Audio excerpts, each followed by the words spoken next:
Welcome everyone to our penultimate session of the Buber seminar. I thought we had two after this one, but we have only one. So talk a bit about what that is what that will be about at the end of this one. But now we're very, very happy, and I would like to wish you all a happy International Women's Day. It's a very important day. Paul already sent me the headline of Haaretz, the newspaper, this morning, which said that what was it, that the position of women in society has suffered tremendously under the pandemic, and has set the feminist cause years back. That was a very gloomy article, and but it just underscores how important it is what we're thinking about today and what we are reflecting on today. And I hope that if we all sort of pull together as a global society, that we can do something about it and make sure that we don't fall back years behind what has been achieved. So happy Women's Day for everyone. And I'm very, very happy that we are going to talk today about the relation of Buber's dialogical philosophy to feminism and to issues around feminism and gender. And as we already said a few times before, Anastasia Christou, who is Associate Professor of Sociology at Middlesex University and has been participating in the seminar, is going to lead this discussion today. It's going to moderate the session. And we have with us our guest speaker, Professor Deirdre Butler, who is Director of the Telikovitz Center for Jewish Studies at Carleton University, Ottawa, Ontario, and who will kick off our session with a talk about her research. So Anastasia, if I can just hand the floor to you, and then please go ahead. And looking forward very much to a lively and engaging discussion. Sure. Thank you very much, Johan. And thank you and Vic and the School for Advanced Studies and the Buber Seminar for hosting this event. Warmest greetings to all colleagues across various time zones, and indeed a very happy and healthy and hopeful International Women's Day for Humanity. This year's theme is Choose to Challenge, and I can't think of the more perfect guest speaker who's been disrupting boundaries, and I'm borrowing the terminology from her really path-breaking comparative doctoral research, Professor Deirdre Butler, who's with us this evening. Professor Deirdre Butler is director of the Max and Tessie Zelikowitz Center for Jewish Studies, and she researches and teaches at the intersections of religion, gender and sexuality, and Judaism in the religion program at the College of Humanities at Carleton University. Her contribution today is a really fascinating three-part intervention on based on her extensive ethnographic research with jointly with a colleague who I believe is with us this evening, Bettina Apple. Deirdre will structure her presentation in 3 segments. We will have an interactive discussion point after each segment. I will try to restrain myself from monopolizing all the questions, but I'll stimulate some discussion and then open the wider floor for queries, interventions, and feedback. So a very, very warm welcome, Deirdre. The floor is all yours. We really look forward to your presentation today. Thank you so much for having me. I'm just going to take a moment and share my screen, which we were doing before. And there people will have the option of looking at the gallery view of our faces or also of my PowerPoint. So thank you, Dr. Christou and Dr. Sievers for inviting me today, and to all of you for having me join your seminar on International Women's Day to speak with you about Jewish divorce, gender, and Martin Buber's thought. I'm delighted to join you as this invitation has brought me back to my first scholarly love, feminist engagement with modern Jewish philosophy. When Anastasia kindly reached out to me, I demurred because for the last several years, I've been working on an interdisciplinary ethnographic project on Jewish divorce. But as I drafted an email to say no, I found myself not declining, but proposing our topic for today. And I want to listen to the stories of Jewish divorce that we heard in our interviews, but listen to them with Buber and with you. I hear in their voices a failure of the dialogical that Buber announced in his groundbreaking work. In these stories, you will hear how the asymmetry of the religious legal framework of Jewish divorce has profound ethical and theological implications that speak to individual injustice, but also which reverberate through the Jewish community and necessarily through the modern Jewish philosophical project itself.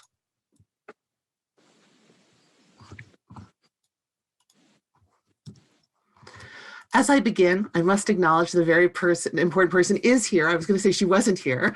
We're missing my research colleague on the Zoom call, Professor Bettina Appel-Kuzmarov, who is my dialogical partner in this ethnographic research and who is so central to the ways in which this project has developed. When I say we, I really do mean the two of us. And I know she has another engagement kind of in moments, so she'll disappear, but I'm grateful that she's here at least for the start.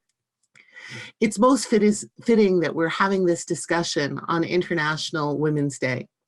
Where only men have the power to grant divorces, women cannot secure their own religious divorces. If they are not granted the divorce, they become aguna, chained women who bear the consequences of that failure. The larger problem of men extorting, delaying, or refusing to give their wives a Jewish divorce, is known as get abuse. Get abuse is possible because of the original asymmetrical gendered framework of Jewish divorce itself. And while Buber did not himself address Jewish law or practice, divorce law or practice, his reflections on religion, mutuality, and ethics and ritual speak powerfully to the gender injustice women face in this framework. If you are on social media or read Israeli newspapers or read the Jewish news in almost any country, you will hear about egregious cases of get abuse. There are stories of women suffering for years without the ability to remarry, of men who extort more favorable terms for custody and support. There are stories of men being beaten to force them to give religious divorces to chained women. And we see images of protesters publicly shaming such men, and that's the image you've got up right now. These stories are inflected with a sense that the Orthodox world has failed women at best or is misogynist at worst, that these stories signal patterns of underlying abuse. Depending on your point of view, they are emblematic of the retrograde nature of orthodoxy or the destruction of traditional values in the modern world. For feminists, this is a flashpoint for the inequalities of Judaism as a whole, and Jewish law in particular, that lead to injustice and suffering, and that signal a clarion call for change. While get abuse is a transnational phenomenon because it is rooted in Jewish law, which is binding on all traditionally observant Jews, it is vital for researchers to study communities such as Canada because the Canadian Jewish community is unique in its history, relationship to tradition, denominational makeup, and response to get abuse.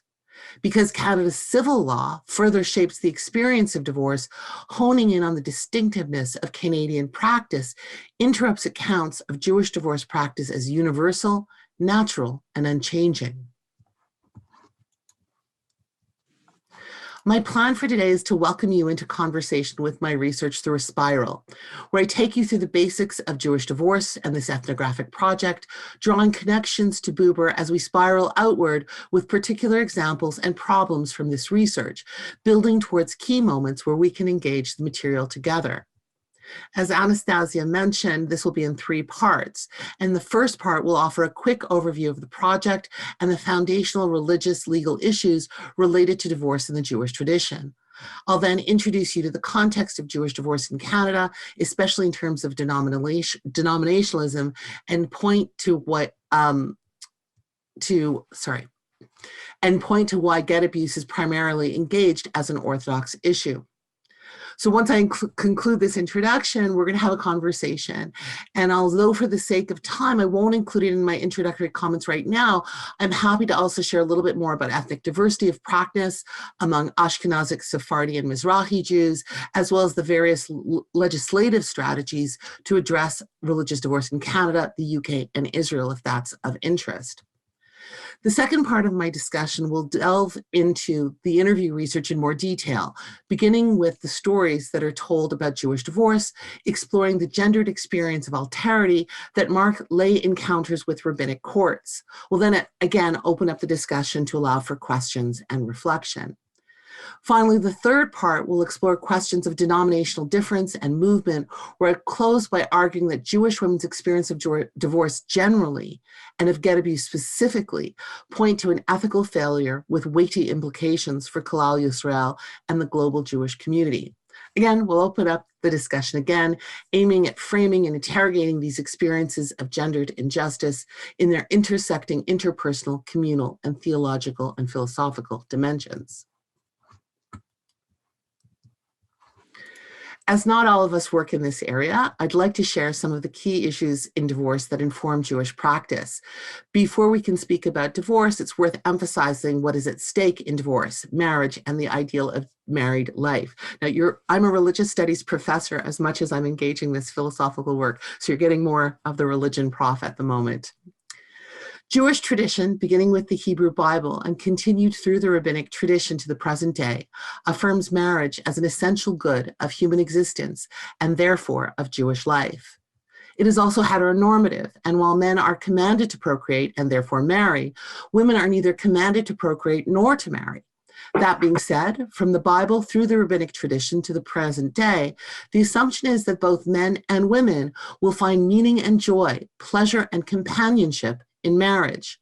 More particularly, Jewish law expresses in a range of legal contexts that women have a right to a happy and fulfilling marriage with sexual pleasure and the opportunity to bear children. I'd like to draw a line between the Jewish understanding of marriage and Buber's own repudiation of asceticism, published some 9 years after I and Thou. Here I'm thinking of Buber's 1936 response to Soren Kierkegaard, The Question to the Single One. In this brief and incisive text, Buber contests Kierkegaard's declaration in his essay, The Single One, that Kierkegaard must put aside his fiancée, Regina Olsen, in order to dedicate himself to God. Buber characterizes this moment as the core of the crystallization of Kierkegaard's thought, the renunciation of Regina Olsen as representing woman and the world.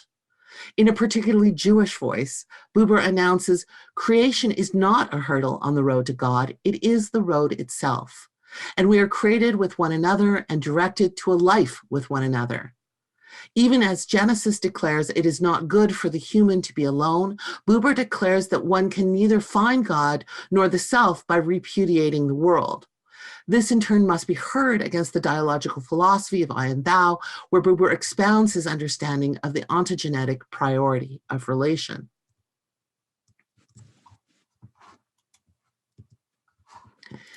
In Jewish life, divorce is a matter that is governed by religious law and dictates personal status. And by personal status here, I mean your status as a person within Judaism. So are you a Jew or not? Are you married or not? It is possible because in the Hebrew Bible, there are clear instructions on how to divorce. So from Deuteronomy, we have a man takes a wife and possesses her. She fails to please him because he finds something obnoxious about her. And that's really a fair translation. And he writes her a get, a bill of divorcement, hands it to her and sends her away from his house. She leaves his household and becomes the wife of another man. What is important to note is that the man is the active party giving the divorce to his passively receiving wife, and the divorce permits the woman to enter into another marriage. In the Bible, the definition of adultery is sexual relations between a man, married or unmarried, and a woman who is married to another man. And this reflects the reality that men could marry more than one wife, and that sexual relations with an unmarried woman could be a form of betrothal. In contrast, a woman can only be married to one man, and if a married woman has a child by someone other than her husband, the issue is religiously illegitimate and known as a momser. So this is not a matter of having a child out of wedlock. It's really about being the product of an illicit relationship, here adultery. A momser can only marry another momser, cannot hold certain leadership roles and ritual offices in the community, and the status is inherited forever, from generation to generation. This original understanding of divorce from the Bible is inherited by what Judaism will develop into, namely Rabbinic Judaism, which is characterized by a highly developed legal system whose first oral iterations were written down in the Talmud. So this is from Mishnah Yevamot. Mishnah is the oldest oral part of the Talmud. And here we have a man who gives a divorce is not like a woman who is divorced. For while a woman can be divorced with her consent as well as without it, a man divorces only with his full consent. The Talmud focuses its concerns for male agency and consent in the process, and that emphasis continues to develop through post-Talmudic thought to the present day, such that concern for the rights of men to fully consent have led to increased stringencies around divorce. And this is a lot of what's happening right now in terms of the rabbinate in Israel, and it's really kind of bleeding across the diaspora. With Buber on my mind, I can only read these two texts against his dialogical philosophy. I understand that most of you here today have been part of the seminar for several months, so bear with me, but we also have guests who may be joining for the first time.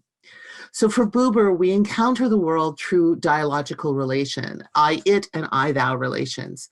I-it are ordinary relations, how we encounter the world, how we organize it, how we relate to objects, and even people as a means to an end. In contrast with these are I-thou relations, true relations with another being where the I responds to the whole being of the other with one's whole being, and it is transformative. If we experience the world through the relations of I-it and I-thou, it is difficult to imagine a better exemplar of an I-it encounter than the description from Deuteronomy, where the woman is never a subject in this story of patriarchal marriage. She is the possession and object of a man's will. One of the goals of this seminar is to read Buber in light of contemporary context. How can Buber's thought contribute to present-day questions and concerns? For Buber, as important as the I-thou relation is as that authentic, dynamic, present encounter between the self and the other, we must recall that for Buber, I-it relations are our everyday relations. Read constructively, I-it relations are political relations, relations of power, which support and reproduce the dominant, alienating, and utilitarian discourses and activities that pervade public and private relationships. I'd like to expand the spiral again and take a few minutes to share more about Jewish divorce and its particular lived expression in Canada. The story of Canadian divorce is a modern one, rooted in modern denominational and demographic shifts within the larger North American context. After the Second World War, Canadian patterns follow the American experience of U.S. Jewry coalescing into 4 denominations, which each have their own relationship to halakha, to Jewish law, and thus develop their own modern divorce praxis. These include Orthodox, Conservative, Reform, and Reconstructionist. Despite the ways in which Orthodox practice is often framed as normative, Orthodox Judaism is not a majority in Canada, nor in the UK. In Canada, the largest denomination is Conservative Judaism, and that denominational breakdown reflects a preference for what is seen as traditional, but still fully integrated in modern secular Canadian life. To put this in a UK context, roughly 1/3 of Jews are some form of Orthodox, and that would include both ultra-Orthodox and modern Orthodox. 1/3 are secular, roughly, and the rest affiliate across several progressive denominations. You'll notice that I have an image of 2 men on a divorce cake. I'd be happy to share with you the issues around same-sex divorce if you're interested. Orthodox Jews observe the most traditional interpretations of Jewish law and regard correct religious divorce practice as central to an Orthodox observant Jewish life and essential to maintaining Jewish status. To complicate matters, Orthodoxy is also the most internally diverse denominational community, with differing approaches to legal stringency in the interpretations of religious law and divorce practice. Orthodox Jews are relatively more cautious about engagement with the modern world, and this is especially true of the ultra-Orthodox community, and are more likely to be wary of outside influences, including civil law.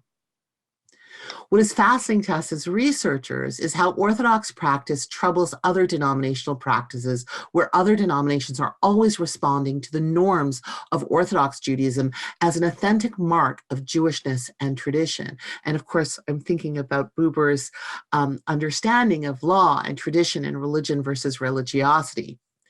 Thus, when we talk about Jewish divorce, we need to be careful in understanding the outside influence of Orthodoxy on all Jewish practice, while recognizing that non-Orthodox practice is also legitimate, authentic, and sees itself as fully in continuity with Jewish tradition.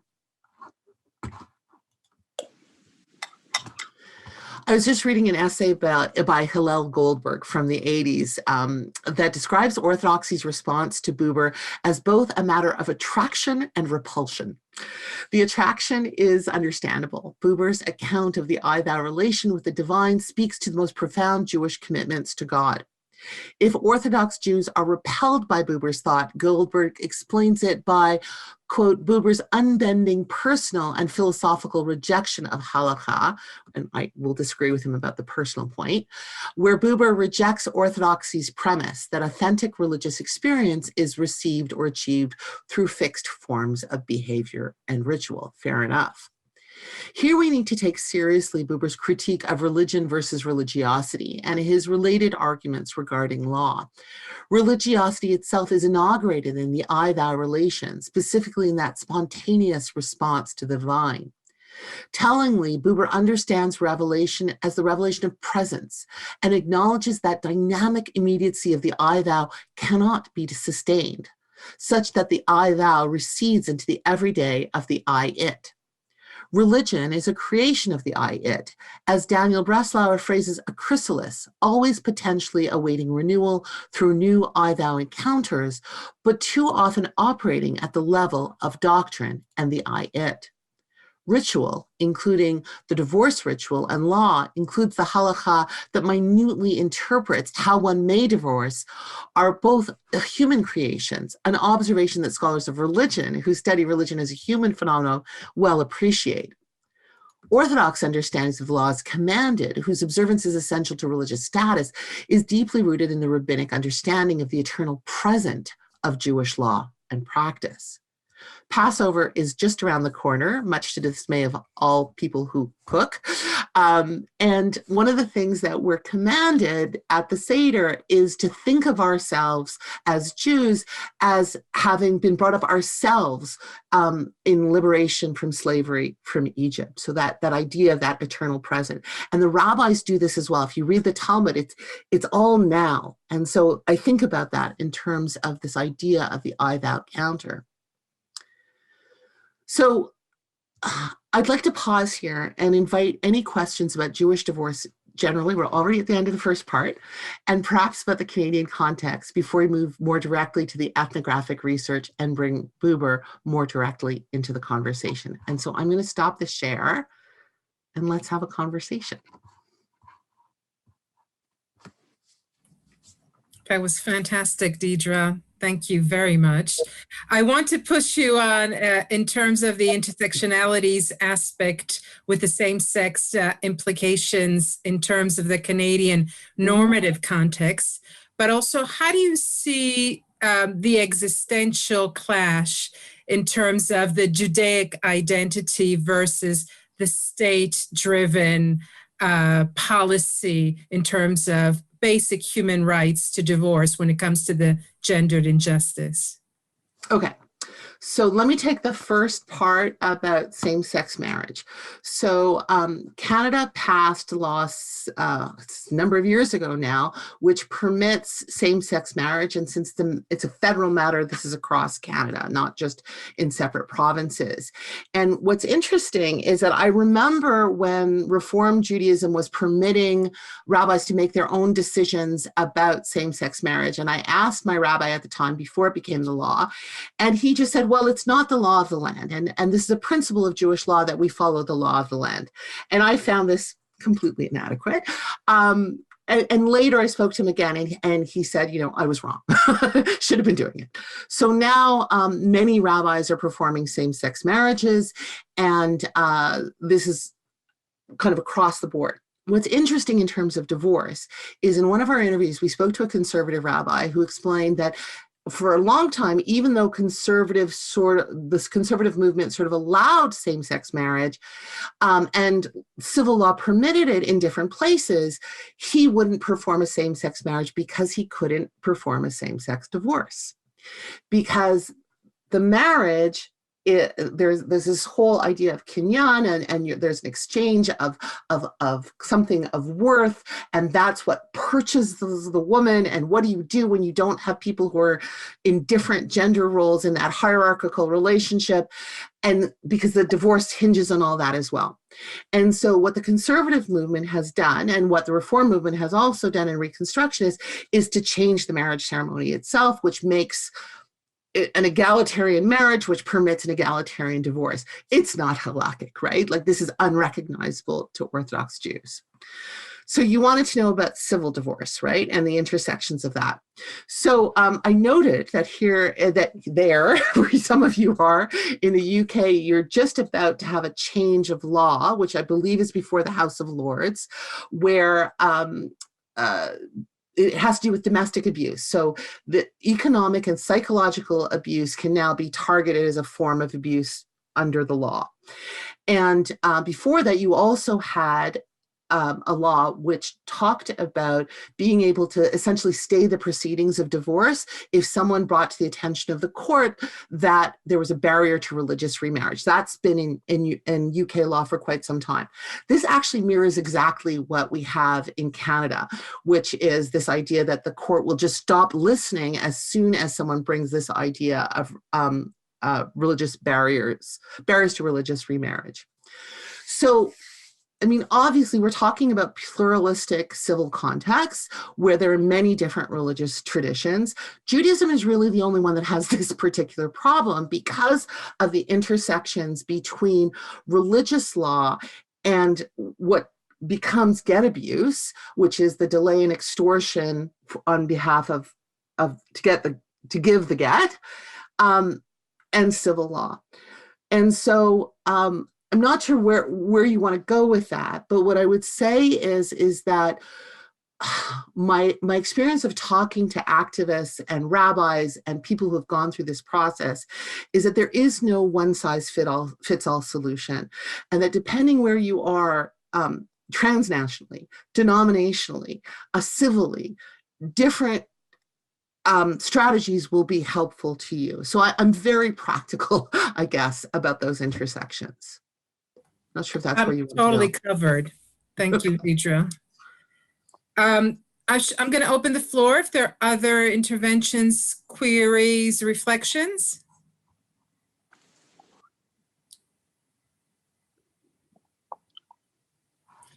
Oh, sorry, we're doing raising hands. I don't know. Maybe not, right? Maybe we can just sorry. talk, right? Sorry. Yeah. Go ahead, Johan. Yeah. Thanks very much. I thought that was very fascinating and how it sort of sets the scene. I was very intrigued by your comment that I-it relationships are political power relations. So does this not sort of simply then mean that marriage as such, as it is defined under halakha law, is just an I-it relationship?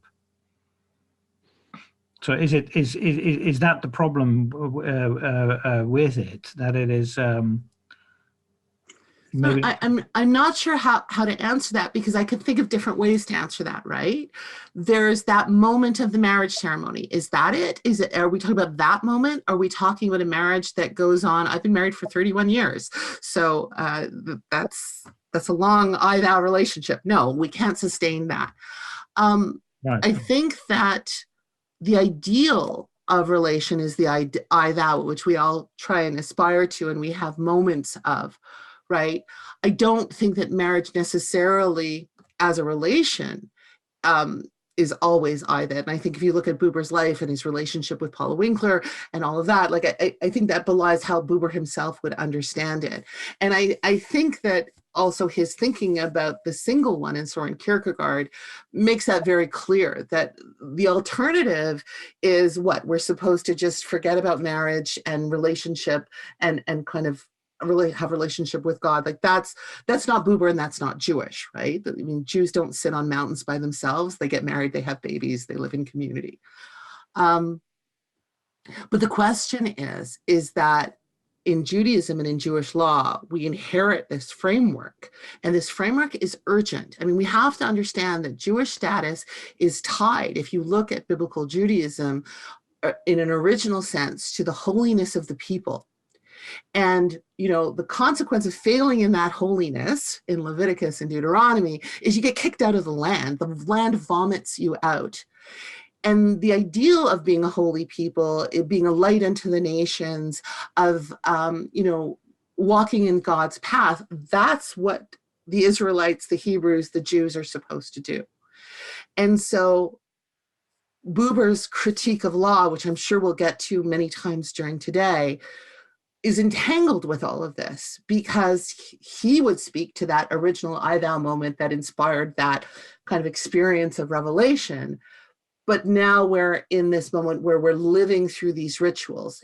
And are they I thou moments? Could they be I thou moments? I think, you know, look at some grooms and brides' faces, they are. Yeah. I think that the divorce could be too, but it's not. And so when we talk about what happens in the religious court, you'll see where there's some very powerful critique that Buber offers for us. Okay, thanks very much. That's very helpful. So marriage becomes a very interesting thing, because it shares both in the I it and in the I thou. I think so. And it's a properly religious, or maybe even you would have to say theological phenomenon or magnitude. I'm reminded of Ernst Bloch, who also says, you know, falling in love is not a biological state, but a theological state. Right.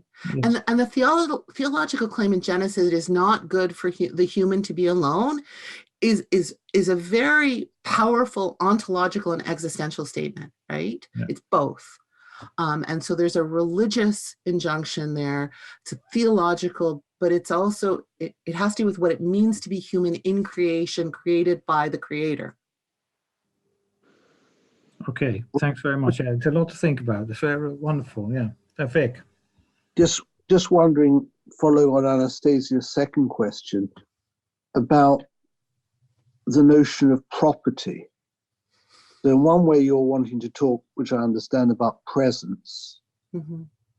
But on the other hand, we're talking about marriage as a relationship of property, mm-hmm. in which women exist as men's property. And to what extent that can be sustained mm-hmm. within a culture of human rights, in which younger generations of Orthodox women also are seeing themselves in much more egalitarian terms, or certainly refusing, even in Orthodox traditions, to see themselves as the property of men, and therefore as passive in the way that you framed it, you know, as kind of objects being passed around, so that there's no way in which men's sexual relationships outside marriage are even part of the discourse. And that seems to be something that the Orthodox tradition is going to have to contend with. So I'm going to start at the end of your question, because I teach about religion and sexuality extensively. And what I would say about even Orthodox Judaism, although there's strong stigma about extramarital sexual relations, there's actually no real consequence, in the sense that, you know, if there's a child comes of that, it's not illegitimate in any sense, as long as both people could be married. You know, it's naughty, it's not good, it'd be frowned on, but it's not a problem legally under Jewish law. So I'm going to give you an example from my own family. So I grew up as a Reformed Jew in Canada, and I would never get married using the traditional formulation of a Jewish marriage, and I didn't. I got married by a Reform rabbi. My brother is what's known as Baal Teshuvah. So if that doesn't mean anything to you, basically he's a born-again Jew. He grew up in a very progressive Reform home, our childhood home, and he got religion when he hit university, and now he is a black hat. And his daughter just got married and had a baby, and she got married using the traditional formulation. And she did so with the understanding that that women are taught, and who teach each other, that traditional Judaism has a vision of the difference between the genders as different but equal, that this is ordained by God, that it's not hierarchical, that, you know, there's kind of a powerful history that goes beyond it, and all of these things don't reflect on their feminism, their ability to be equal partners, et cetera, et cetera, et cetera. And my niece is going to become a genetic counselor, like she's in a secular education and all of that. And so, I mean, as a Jewish feminist, I will contest some of the things my niece would say, but we have to understand that that's the viewpoint. And I think that's where kind of religious studies and ethnography is really helpful, because, you know, we can step back and say, just look at the law, but actually look at people who are experiencing law. How are women being taught about the law? And you can contest the feminist kind of frameworks that are being used to parse all of that. But it's not quite as simple as just, you know, this is Orthodox and this is the rest of the world. Thank you. Shall we get on to the next part, or are there any more questions from this introductory section? There's one in the chat from Emily. Oh, Newborn Jew. So this is what I said was what my brother was an example of. It means Baal Teshuvah, which means to return. So it's basically people who are born and fully have Jewish status. They're born of Jewish mothers, but they were raised in non-Orthodox ways. So they weren't traditionally observant. Maybe they didn't keep the Sabbath or keep kosher or all of those things, which certainly was characteristic of my home when I was growing up. And then later on in life, they become interested in becoming more traditionally observant. And so there's all sorts of really fascinating kind of research about this population, which I could babble on about for a long time. But what's important is that these people are like internal converts, and there's internal inreach as opposed to outreach towards non-observant Jews to kind of bring them along their Jewish journey. That's the language of outreach. So that's what I meant by a newborn Jew. I was being sarcastic using Christian kind of evangelical Born again, language. yeah. Born again, yeah. Okay, fantastic. Should Deidre, would you like a break, or should we move to the second part and then have a break, or how are you feeling? So we're captivated, as you can tell, but so as you can tell, I love this stuff. So I'm really happy to talk to you about it. Why don't we do part 2, and then maybe people will be really glad to have a break at that point and can process a little bit more. So if that's okay, I'll start sharing my screen again.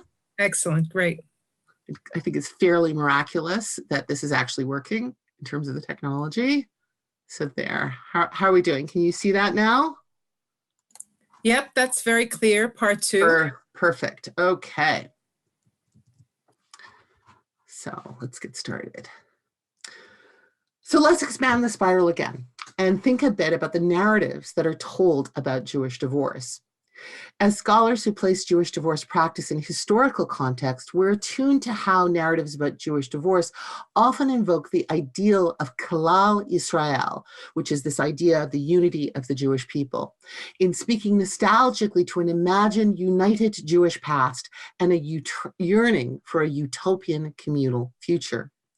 I hope you will hear this account, as I do, against the background of Buber's Hasidic tales, thinking about women's absence and namelessness in those stories, how those stories are told to men about men. When we asked Canadian rabbis about whether or not get abuse has become more difficult to resolve over time, rabbis often speak of a pre-modern past when Jews lived together traditionally without denominational difference, without the options of secular choice, and under the authority of local rabbis. As one modern Orthodox rabbi reflected, quote, there was a time in the shtetl that the Beit Din had, that's the religious court, had a lot more autonomy. It wouldn't have been weird for the Beit Din to send people after a husband violently. That was appropriate, and there was no real authority that you'd have to suffer the consequences from. So actually, I would say that in European times before the war, before World War II, I think that things actually may have been better. It's worth noting that the medieval to modern periods are characterized by actually a tension voiced by various halakhic authorities arguing back and forth for leniency and cautioning the need for stringency. So it's not quite as simple as this remembered past is. These tensions become part of public debates in the Orthodox community in the early 20th century, particularly in the United States and Canada.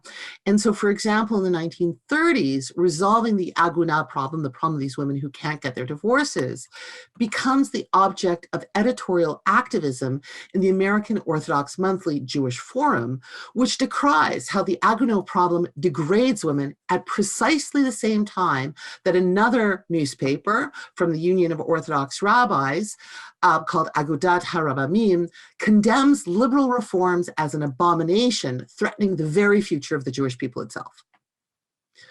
The rhetoric of stringency and Jewish divorce focuses first on protection of women, and then more urgently on innocent children, and then even more critically as a question for the future of the Jewish people.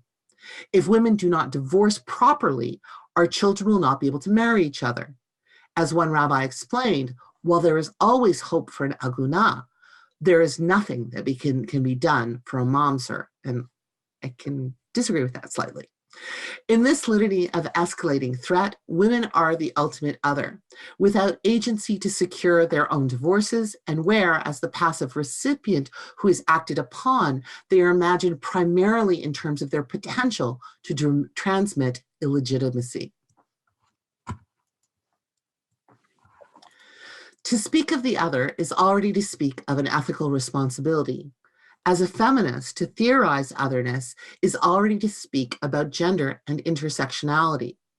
To listen as a Jewish feminist is to hear a multiplicity of others call for a fulsome Kalal Yisrael, that Jewish ideal of Jewish unity that permits continuity, where all of Israel are counted as standing again at Sinai, where all Israel are truly responsible for one another. And so here, of course, I'm thinking of Buber's understanding of community. As I share stories from our research, you'll hear how there are multiple ways in which alterity is dictated and experienced in the divorce process, and how different identities and roles speak to power and powerlessness. As central as women's experiences are, our interviews expand the circle of stakeholders beyond the Orthodox community to include men, adult children, activists, and rabbis who've experienced Jewish divorce. Our approach is informed by feminist standpoint theory and methods, as it is, quote, communities and not individuals who produce knowledge, and that truth is in the discourse. I can't help but hear Buber, dialogue, dialogue, dialogue. Feminist standpoint theory is an epistemology grounded in Marxist theory that significantly engages the position and experience of women as both a way of knowing the world and a method through which that knowledge can be critically interrogated. So within our larger investigation of Jewish divorce in Canada, feminist standpoint theory directs our gaze towards gendered experience, how the process is itself gendered, and how heteronormativity permeates that process. We hear in these stories the impact of the inegalitarian structures of Jewish divorce and how the divorce process naturalizes the otherness of women. We also attend to the experience of lay people who lack rabbinic knowledge and power, who navigate a process which is too often bewildering and opaque. Divorce is a process where the rabbi is the manifest subject. As community leader, meaning maker, and arbiter of Jewish law, these mostly male rabbis determine how stringency and leniency are applied. These stories of Canadian divorce are further complicated by the ways in which ideological and denominational commitments are ostensibly driven by a concern for unity and continuity of the Jewish people. You can tell I like the Beatles. So here's a story from the 1970s. I'd like to tell you a story about the past as it was told to me, and I invite you to reflect on the absence of a female subject in this story. This is a case of an aguna, a woman who was denied a get by her husband. It is a story from a different idealized past where heroic rabbis freed a nameless woman from an unwanted marriage. A modern Orthodox rabbi describes how, when he was a young rabbi in Ottawa, there was a man who he describes as, quote, a sleazebag, who was refusing to give his wife a get. He enlisted the assistance of the rabbinical court in Montreal, so that would have been the larger community that's closest to Ottawa at the time.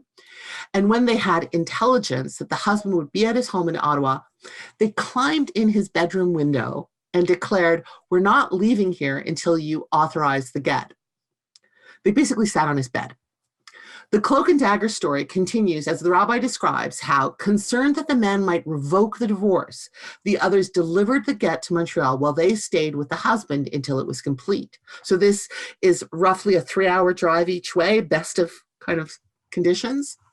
His position at the time was clear. This was not coercive. We said, "We're not leaving." We didn't hold a gun to his head. When asked if he would do this today, he demurs, "I'm not sure," and then laughed that one might get arrested. For these rabbis, helping this woman was a matter of Kalal Yisrael, of unity of the Jewish people in every sense, allowing her to remarry, have Jewish children, remain within the people of Israel, but also in calling the recalcitrant husband to honor and follow the dictates of Torah.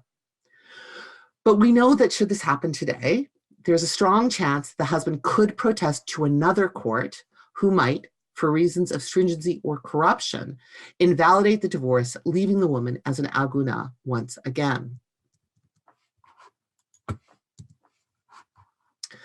The material context for Jewish religious divorce is the Beit Din, the rabbinical court, which is traditionally comprised of 3 learned men, usually rabbis, where at least one is considered expert in the law and can instruct the court in legal matters. The rabbinical court is the site of the ritual of divorce, but it is also the place in which the doubled alterity of women is most acutely evident. As women who are largely passive in the process, and as lay people who do not only lack expertise in the law, but often lack a basic understanding of the process they're about to undergo. One of our first participants spoke with anguish about how the rabbinical court privileged the rights and concerns of her abusive husband. It was degrading. It was humiliating. There was no support for me. I was there very much alone. It was a horrible, horrible experience for me, and it clearly was all about the men in the room. So it looks like I have a different quote on the screen. My apologies. It is still the case in many jurisdictions that women may not bring a companion to the court. It is almost unheard of for a woman's own rabbi to accompany her to the divorce. While in Israel, we do see the development of a cadre of halakhically trained advocates for women participating in the process, in Canada, such advocates are rare and must diplomatically insert themselves into the process, always with the sufferance of the rabbis, who may or may not permit their presence. The experience of being in a male space without ally or advocate was echoed by another respondent who had grown up within the ultra-Orthodox community and yet was still bewildered by the process. This is the quote. "It was humiliating because I came in the room and I felt I had entered a boys' club, and there was all this conversation going on. I didn't understand what they were talking about in the sense that I didn't know what the process was, and it wasn't explained. They didn't explain it to me, so I just felt almost like I'd been hit by a truck, and then it was over, and that was it. It was over, and that was the end of it. So it just didn't feel good. What is particularly striking about this description is that this is a woman who is the daughter of a learned scholar, who otherwise speaks of her own practice and knowledge with a robust confidence that she wears like armor against those she views as less knowledgeable and correct in their practice. Yet in the context of the Beit Din, she was denuded of her sense of self as a learned and observant woman. She was fully other. These examples speak urgently to the ways in which women are strangers in a strange land, without support, without understanding, and without power.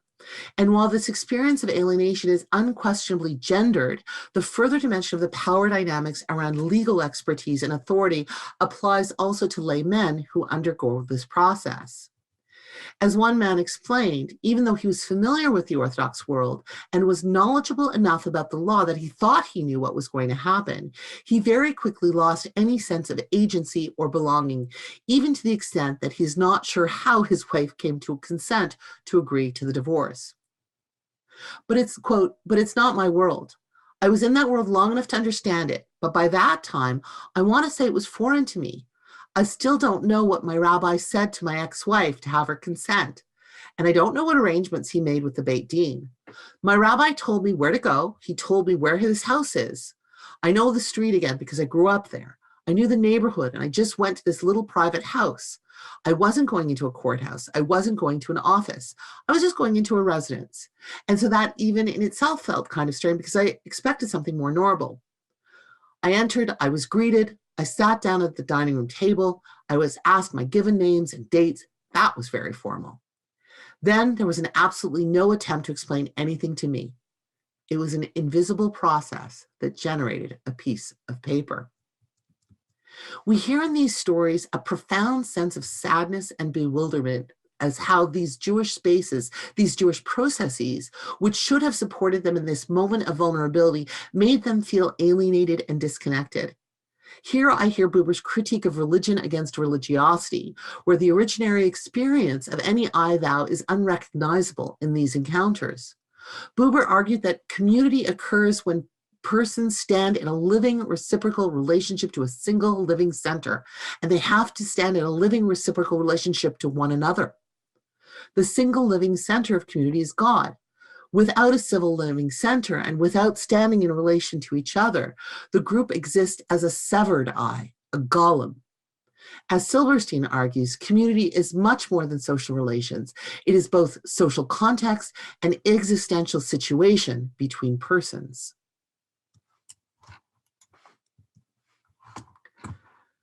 Although both lay women and men experience the sense of being an object of the process, women's otherness operates on different orders where the woman is doubly othered by her formal passivity. Quote, "He wasn't in the room at first. They just told me to stand here and put your hands out like this, and I did.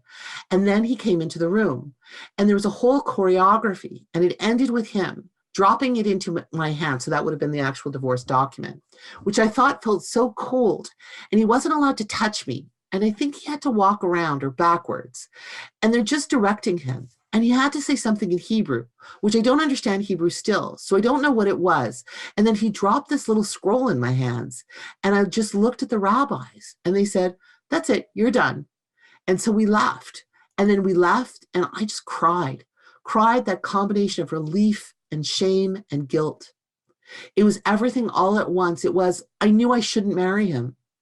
And I did it anyways. And at least now it's sort of over. I thought it was over. In some ways it really was. And thank God that it really happened, that I don't have to go through this again.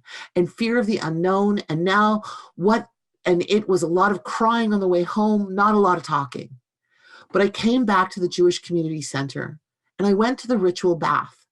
And that was an amazing experience. When I came out of the waters, I really felt this second chance, this new feeling that I'm sort of cleansed of it all. And no more guilt for having married him or guilt for choosing divorce. No more guilt over, is this going to scar my children? Okay, now I get to start over again. Now I have this clean slate, at least, between me and God. Wherever else I have to deal with, I'll deal with. Notice that the visit to the mikveh, the ritual bath, is not traditional. So she did this on his own. It's a ritual innovation that feminists have developed really starting in the 1980s in response to women's need for spiritual closure. So they do it for divorce, after a miscarriage, after abortion. Like there is kind of like life moments that these innovative mikveh rituals are designed for. But I want to think about how this ritual for this woman points towards kind of an authentic and perhaps even dialogical ritual modality for her.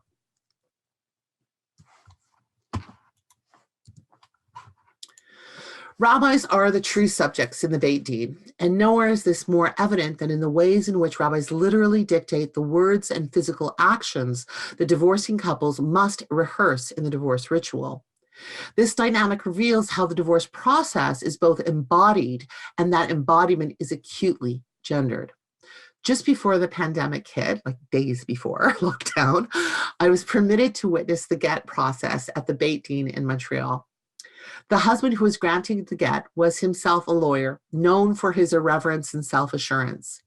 I watched as he read responses from a card with the rabbis, male witnesses, and male scribe, prompting him to go back to any misstatements, directing him to stand and sit, accept the writing materials from the scribe and raise them over his head, regulating the correct placement of his body in relation to his wife. The focus was on anything that could invalidate the get, and since it is a man's consent and his detailed avowal that he has not been coerced that is most important, it is the husband's voice and bodily actions that must be correctly enacted. The inordinate attention to his actions was clearly disconcerting to the husband. This was evident in his quick and jerky movements, which seemed to reflect both his attempt to maintain some sense of self-determination while also responding to the expert directions. While clearly the active subject, as the husband who would grant the divorce, in this process he was wholly dependent on the other expert men in the room to shape his words, his bodily relation to others in the room, and the physical actions he would need to take to fulfill his role in this process. And while the wife was similarly directed, what was telling was how little emphasis was actually on her correct speech or action. As the passive recipient, a trivial portion of this process was focused on her. Tellingly, the most serious correction I witnessed was for the rabbi and witnesses to repeatedly confer with each other, interrupt, and correct the wife's hand position. It was critically important that the wife passively receive the get document so that it falls into her hands. There was considerable emphasis that she not in any way to secure it for herself and grasp it from her husband's hands. Her movements were tentative and unsure as she followed the rabbi's instructions to raise the get above her head, place it under her arm, and walk towards the door. And although this was the moment in the ritual where she actually took ownership of her divorce document, her eyes were on the rabbi at all times, seeking direction and approval as each movement and step were decreed and completed. So if you have any questions about that ritual, I'm happy to go into more detail. As I reflect on this experience, I can't help but contemplate Buber's essay Dialogue from the collection Between Man and Man. In this essay, Buber explores dialogue as an entry point for examining the human relation as dialogical. Recognizing that dialogue is our most commonly associated with language and the sign, Buber argues that dialogue can occur without a sign, even without, quote, objectively comprehensible form. Dialogue, in its highest moments, he says, exceeds the boundaries of content and reveals the other's dialogical nature. This transformation occurs as, quote, a genuine change from communication to communion. By identifying body language as one example of how dialogical community is signaled, Buber explicitly locates this phenomenon in the everyday world. One can observe the transformation of the other in the cast of their features, their gesticulations, and their bodily orientation towards the other. I want to gesture towards a reading against the grain of Buber's text and juxtapose it against my own participant observer account of how gendered bodies signify and disclose power, agency, and authority in this space. And this ritual where bodies are silenced and bound, where bodies speak to the failure of the dialogical and the ethical. So I'm at the end of part 2. perhaps we can pause now before we speak together. I don't know if you want to break before or after the conversation. How do you feel? I think this is a good point to have a 5-minute break and maybe resume at about 10 past. So people can have a reflective moment. I have a million questions. I'm restraining myself to one observation and one question, but I'll wait until after we come back at 10 past. Thank you. Thank you, Deidre.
think we're slowly coming back.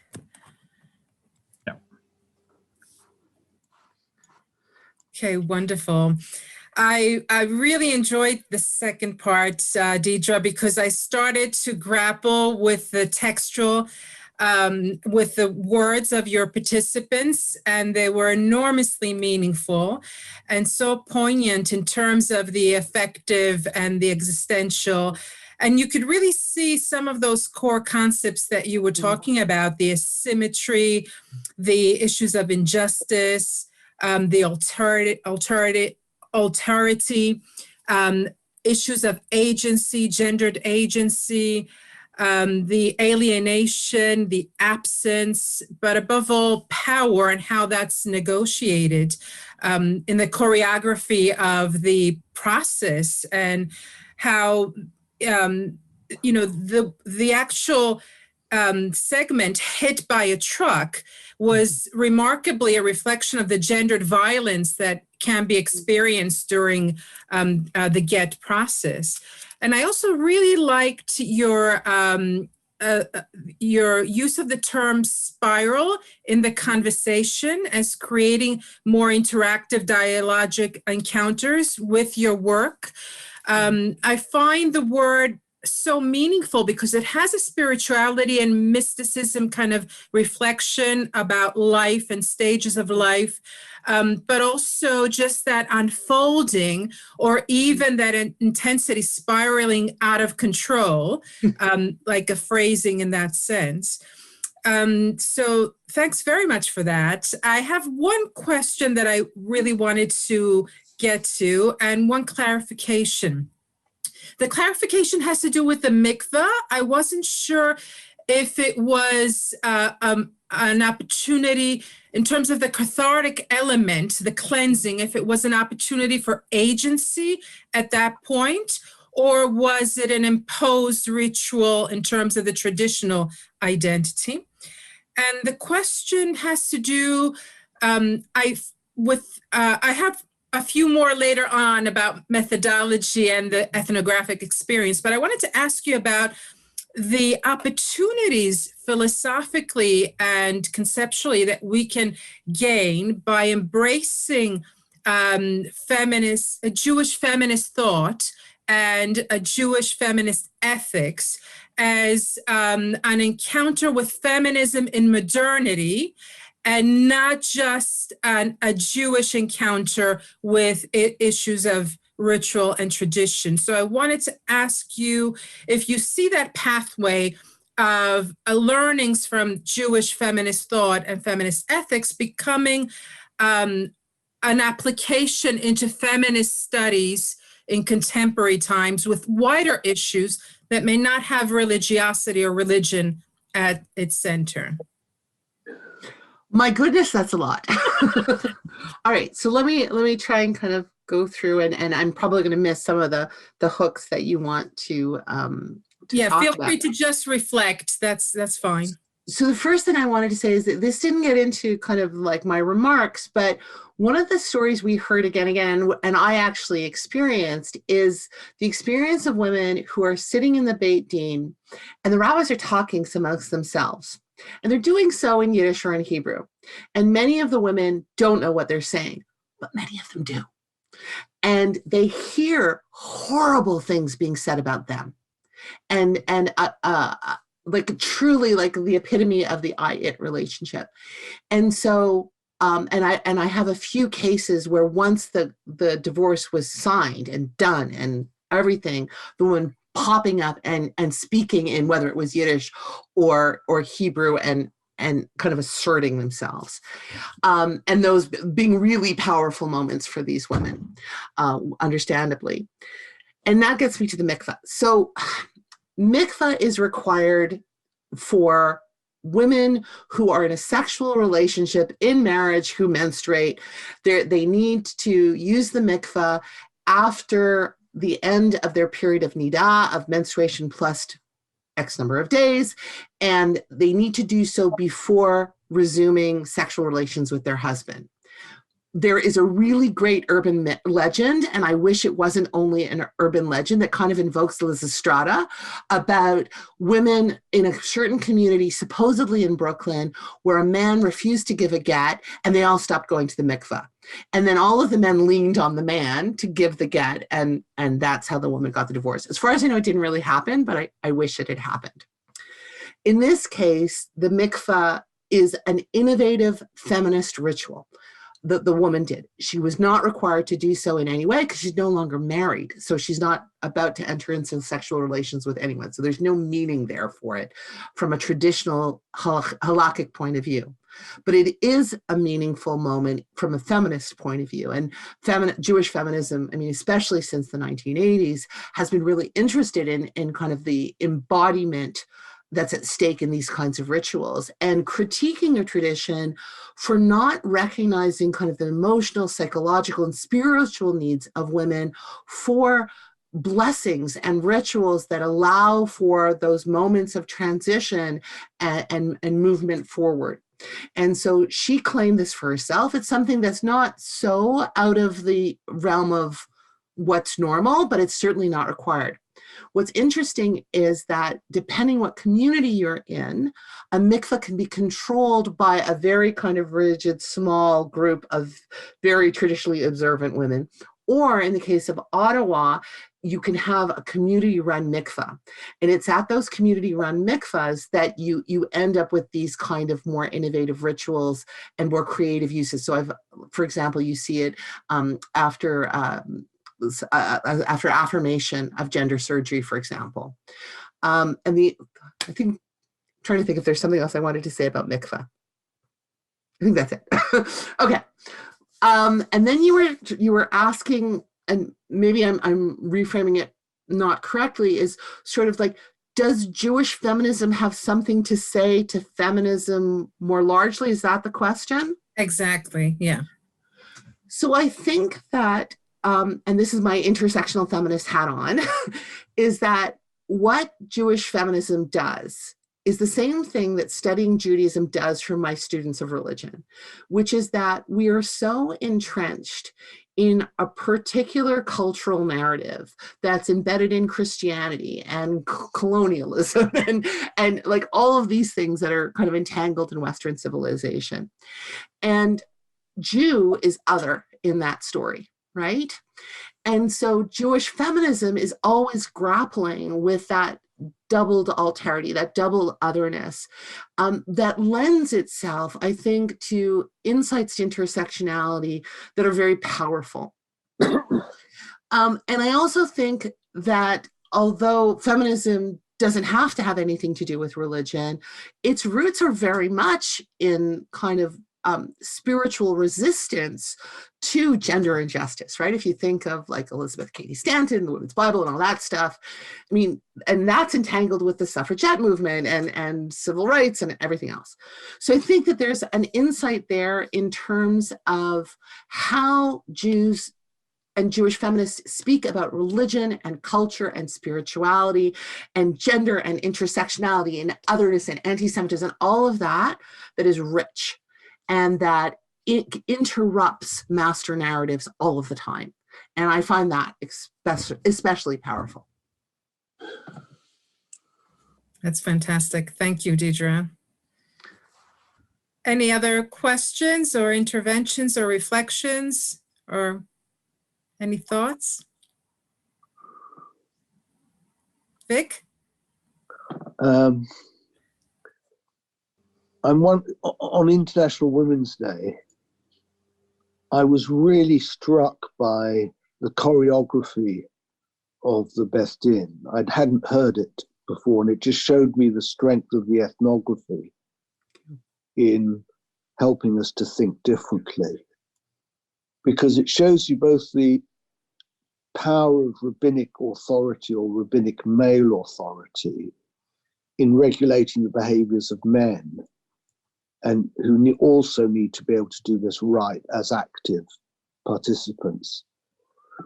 So the question is, in terms of Jewish feminist work, how do we challenge the kind of patriarchal authority in a kind of, which seems to have a particular force within Judaism because of its notion of tradition and the strength of tradition. And Buber seemed to want to question it, you know, as you say, in the distinction between religiosity and religion and stuff like that.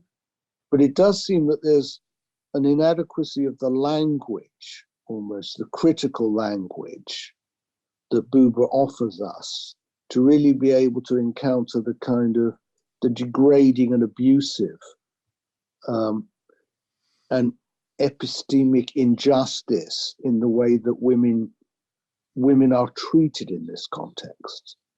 And it seems like it's for men to reframe that masculinity within the context of Jewish tradition. It's not just about supporting women, it's about deconstructing a much larger patriarchal tradition which is doing this kind of injustice almost in an everyday way. It makes me shamed partly when I hear some of the account that you give me, and I teach reform rabbis partly, but I, just as a kind of new job, but it just makes me realize just what it means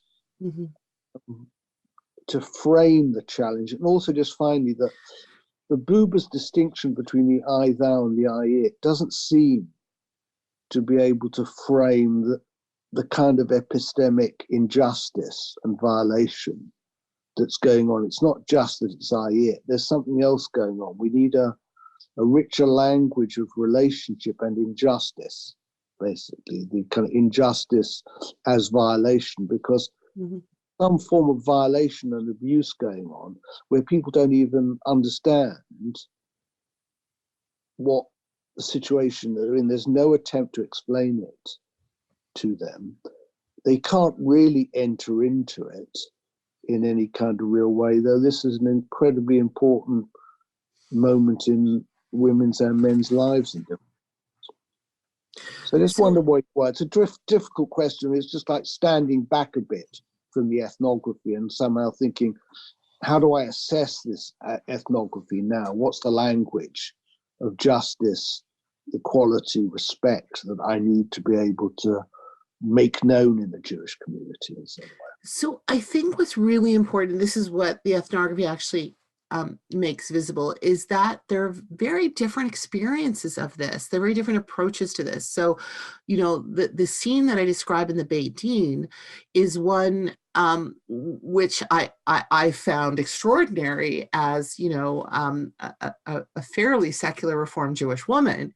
But I have to think that from the point of view of the rabbis, this was just like a medical procedure, right? Like this is just something they had to get through.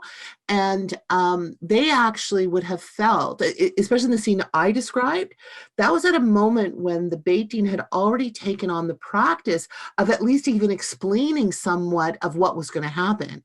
And they had a receptionist in Montreal who was a woman who was careful to like put the husband and the wife in different rooms. It used to be that they would be in the same room during the whole time. Like there had been these little kind of gestures of compassion and civility that do make a difference. But from the rabbi's point of view, what they're doing is they're releasing the woman from kind of all of the potential harm she could face. And so they don't want an emotional moment. They don't want a spiritual moment. They don't want an I thou moment. They really want an I it moment because that's what they need. But the woman, at least the women we spoke to, and even the men in some cases, articulated this need for ethical relation, for spiritual closure. And so I take seriously what you're saying about kind of this lacuna in Buber's thought, Buber's thinking about how to talk about this. But actually, I understand it very much in terms of how he talks about ritual. And here I'm thinking about kind of the work that Braderman did on Daniel and mysticism, and some of the work that Paul Mendes-Flor has done, and I see he's here too, is that this is like the fall from the I thou. This is the legacy from the I thou of deteriorating into the I that. And what I wonder is if the participants actually have the capacity to meet in a more spiritual and meaningful way. What's interesting to me is that like the Reform rabbis, the Reconstructionist rabbis will talk about the importance of spiritual closure. So I'm about to talk about denominational difference in a moment, but for example, in the United States, for a long time, Reform Judaism has said that you don't need a religious divorce, which has caused a nightmare, right, in terms of the movement. But the Reform rabbis we spoke to in Canada, being a little bit traditional, believed you needed a religious divorce. But also there's this ceremony called the Prida ceremony, which was all about spiritual closure and mutuality. And so they're getting towards rituals that can be more meaningful. So I think it depends where you're coming at this from. Are you coming at it from a halakhic question, from the point of view of rabbis who are really worried about mamzers? Are you coming at it from someone who sees this as a spiritual question? And what do you do with the abuse that is already implicit in the system? Because at the end of the day, men can always refuse. And there's nothing you can do about that in the Orthodox world. There is in every other denomination, but not in the Orthodox world. So does that mean as a Jewish feminist, you walk away from orthodoxy? No. So Orthodox feminists have engaged the halakha. They've developed international betei din to kind of force the issue of delivering gets to women who are being refused. But the essential asymmetry is bound up in the halakha. There's nothing you can do about that. It's biblical. I don't know if that gets to where you were trying to go. No, just distressing. Can you say a bit more about how, or did Buber specifically address these questions? No, not to my knowledge. He refers to the wife, unnamed wife of the Baal Shem Tov, as being offered divorce if she didn't want to stay married. But I think that's the only time I've ever heard him talk about it in terms of law or Judaism. Yeah. And what about his own life? Perhaps someone else here can speak better to his biography. I mean, he married Paula Winkler after his father died, right? Am I getting that right? So there are all these stories about him observing Jewish law, and she converted. And I was just reading this story from about a Holocaust survivor back home in Jerusalem, how he invited him to this exposition, and it was on Shabbat, and Buber would have had to take a taxi, and he declines taking the taxi, not because he doesn't violate the Sabbath, but because of Kalal Yisrael, because that would be hurtful to other people if they saw him breaking the Sabbath. So like there is this kind of sense of care for the law, even if it's not because of the law, because of other reasons, including the unity of the Jewish people. Yeah, thank you. There's a question in the chat, Anastasia. Yes, there's a question in the chat. Emily, I'm happy to read it out loud for you. Do you think that here feminine problems on Get spring from misogyny? Your thoughts about the relation of your talk with misogyny? And do you think that through misogyny, men want to reduce women to servitude? Or is the problem more serious than this? i.e., does it have to do with men's impotence? Oh, I'm very sympathetic to this question. So here's the thing, is whenever I teach about halakha, about the Talmud, to my mostly non-Jewish students, I say, what strikes me about all of this is all of the ways in which these male rabbis, who are mostly speaking to men, seem aware of women's concerns. They seem to have some compassion, some empathy. And while there are clearly examples of misogyny in the Jewish tradition, and we were talking about mikveh, I mean, you can see examples where rabbis talk about women as bags of filth, right? Because they menstruate. Like, I mean, there is that stuff. But mostly Judaism is kind of sex positive, valorizes women in ways which we all know the problem of valorizing women in chivalry and putting women up on pedestals, how that's a problem. But it's it's that everyday misogyny. Like we talk about everyday racism. It's not overt. It's not like women, you're sinners. Women, you're the source of sin in the world. It's not original sin. It's none of that. But it is a sense of men are Torah warriors. Men, ideally, traditionally, are the ones who are engaging with God in study, right? And that's so powerful. And it's a whole redefinition of masculinity that is at odds with other definitions of masculinity in Western civilization. And where do women fit into that? Well, they earn merit by supporting their husbands in Torah study. I mean, my great-grandmother came to Canada not speaking English or French, speaking Yiddish. She ran a 5 and dime store while her husband studied in the back room, right? They came from Russia to like avoid the pogroms. So where does misogyny fit into all of that? It's every day. It's casual patriarchy. I think there are examples of individual rabbis who are vile and misogynistic and really don't care. And they'll talk to women who are being extorted, where they're losing their rights to their ketubah. Ketubah is the marriage contract that includes a very small but a real financial settlement, who give up their rights to the matrimonial home, who pay huge amounts of money to get their get. So in Brooklyn, the standard right now, last I heard, is about $300,000 American to receive your get.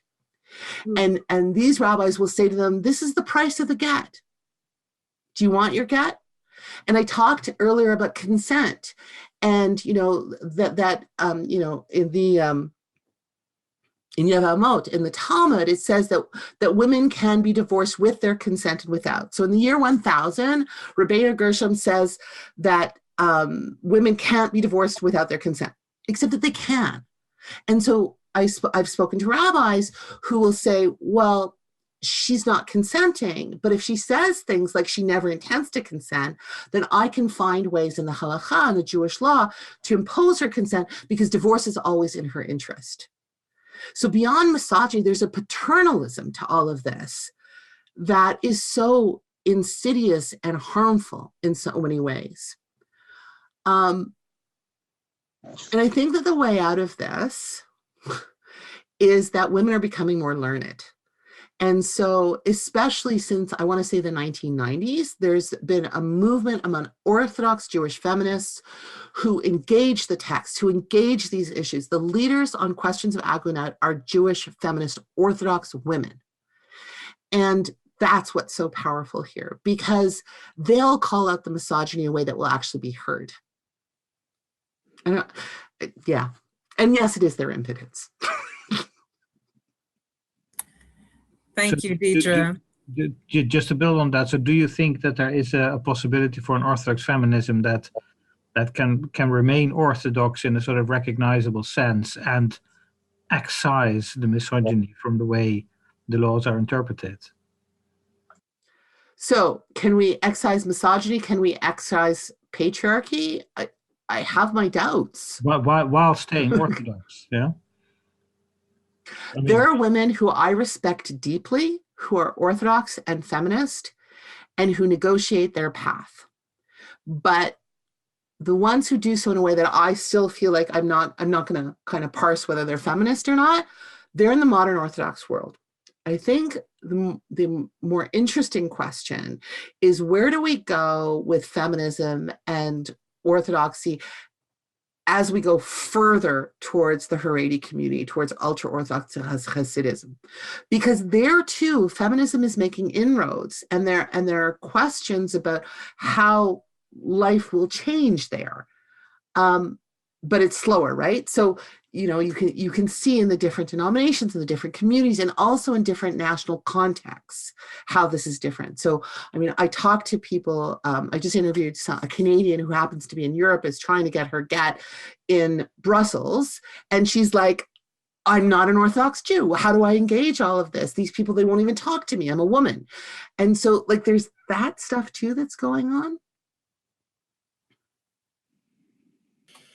Simply fascinating, but we're rapidly running out of time, and we want to give Deidre an opportunity to wrap up with part 3, and for us to also wrap up with our burning final questions. So over to you, Deidre. All right, let me do that sharing of the screen again. So this is about 12 minutes, so we should still have a good amount of time to talk. Hold on, just as I get things set up. All right. So here I'd like to expand our spiral again to reflect on denominational differences, which we started to talk about, and Jewish divorce practice, and think about how, oops, sorry about that. And to think about how the intersections of denominationalism and divorce place particular burdens on women. It's helpful to understand that with the modern period come religious reforms that led to the development of different denominational forms of Judaism. One of the key markers of denominational difference is how each denomination regards Jewish law as more or less binding and amenable to change, getting at some of the things that we were just talking about. Thus, the Orthodox community is the most religiously observant group in terms of thinking about observance of traditional law, and also the group that views Jewish law as most binding. Even Jews who identify with more progressive denominations who are less religiously observant of the law still begin with halakha, Jewish law, and traditional understandings of marriage and divorce. And while each non-Orthodox denomination has some solution for the aguna, the fact of this problem in the Orthodox world impacts Jews trans-denominationally because people move in and out of different denominational communities in their own lives and certainly between generations. Observance and interpretation of halakha create real divisions between Jewish denominational communities through distinct communal practices. And these approaches to halakha are intimately entwined with a community's self-understanding, where halakha is a litmus test for Jewish denominational identity. Rabbis we spoke to referenced the movement between denominations and the changing relationship to halakhic observance that is increasingly common in Canadian Jewish life and really around the world. While that movement might happen in one's own life, it is also a generational phenomenon. One Reform rabbi explains that this movement between denominations is a reality that Reform rabbis cannot ignore. Quote, here's the scenario. I grant a divorce to a nice young couple when they have no kids, but that's fine. So they have this Reform get from me, and then they move on, they get married, they have children, these children grow up, and they choose to participate in Jewish life more traditionally. Their more traditional community won't accept their partner's previous get, and in theory, their parents are still married to the previous partner. We heard from conservative and Reform rabbis from denominations which both reform Jewish divorce practice in the interest of gender justice. Despite their own more gender egalitarian denominational options, they overwhelmingly recommended Orthodox divorce when at all possible when a woman is of childbearing years. And this preference for Orthodox practice, which one rabbi refers to as the frommest common denominator. So frum is a Yiddish word saying that you're observant, so like the most observant common denominator, is rooted in the pragmatic recognition that the Orthodox community will not accept non-Orthodox divorces. In the most pragmatic calculus for Kalal Yisrael, for Jewish unity, orthopraxy wins and egalitarianism loses.